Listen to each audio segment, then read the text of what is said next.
दफनभूमीमध्ये एका थडग्यावरती एक सुंदर वाक्य वाचलं, मैं अहम था वही मेरा वहम था. फक्त 20 ते 25 दिवस तुम्ही एकांतवासामध्ये जा, लोक तुमचं नाव सुद्धा विसरतील.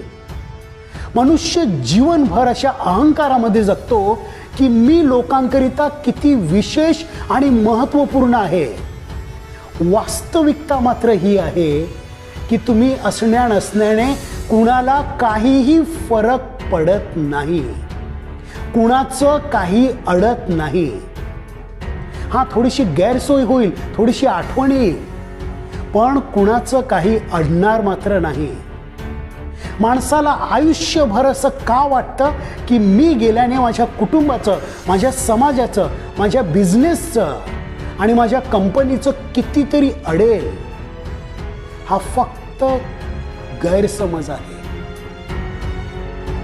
तुमच्या रिटायरमेंटच्या वेळेला तुम्हाला वाटतं की मी इथून गेल्यानंतर माझ्या एवढ्या मोठ्या कामाचा डोलारा कोण सांभाळणार आणि मला इथे पुन्हा पुन्हा मान सन्मानाने बोलवलं जाणार. रिटायरमेंटच्या फक्त 20 दिवसानंतर त्या ऑफिसमध्ये या. कुणाकडे 5 मिनिटंही नसतील तुमच्याशी बोलण्यासाठी. जोपर्यंत तुमच्याकडे पोस्ट आहे, पॉवर आहे, तोपर्यंत हजारो माणसांना तुमची जरूरत असेल. एकदा का तुमची पोस्ट गेली की कदाचित तुम्हाला कोणी ओळखणार सुद्धा नाही. एका शव उचलणाऱ्या माणसाने या कोविड काळामधील त्याचा एक भयंकर अनुभव सांगितला. एका घरामध्ये ते वडिलांचं शव उचलण्यासाठी गेलेले. त्याची 3 मुलं. त्या 3ही मुलांनी सांगितलं की आमची तब्येत बरोबर नाही, म्हणून आम्ही मृतदेहाला हात लावू शकत नाही. घरातील सगळ्यांनी मृतदेह उचलण्यासाठी नकार दिला. तेव्हा त्यांनीच कसाबसा मृतदेह उचलला, तो पॅक केला आणि ॲम्ब्युलन्समध्ये ठेवला. तेवढ्यात एक मुलगा समोर आला आणि त्याने सांगितलं की मला वडिलांचं अंतिम दर्शन घ्यायचं आहे. तो मुलगा समोर आला. त्याने ॲम्ब्युलन्समधील पीपी किट उघडलं आणि वडिलांच्या हाताची डायमंड रिंग काढली. वडिलांना हात लावण्यासाठी त्याला कोविड होतो, पण वडिलांच्या रिंगला हात लावण्यासाठी त्याला कोविड होत नाही. तुमचा उपयोग संपला की तुम्ही संपले.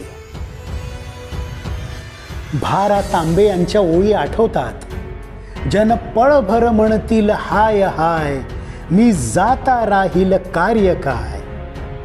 सगळे सोयरे डोळे पुसतील, पुन्हा आपुल्या कामी लागतील, उठतील बसतील हसून खिदळतील, मी जाता त्यांचे काय जाय.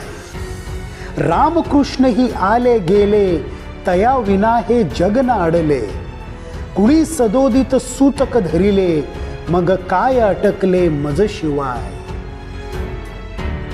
एक सुंदर शेर आहे, न रुकी वक्त की गर्दिश, न जमाना बदला, पेड़ सूखा तो परिंदों ने भी ठिकाना बदला.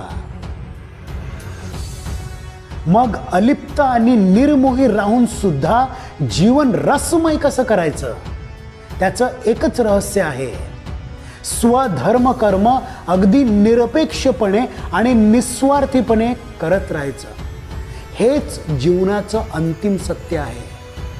म्हणूनच मैं अहम था वही मेरा वहम था, इस जिंदगी में मुझे समझ में आया हे ईश्वर, ये तेरा ही रहम था.